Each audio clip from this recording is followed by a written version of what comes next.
Kita berharap tahun ini adalah tahun yang merupakan tahun yang baik, di mana PSSI memberikan kesempatan kepada klub Liga 3 yang lolos ke Liga 2 itu adalah 8 tim.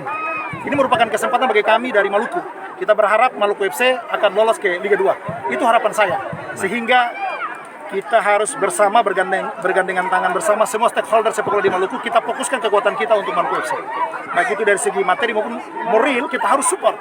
Semoga tim ini dapat mewakili kita semua pada babak 64 besar putaran nasional. Itu harapan saya. Terima kasih sudah nonton. Jangan lupa like, subscribe, dan share ya.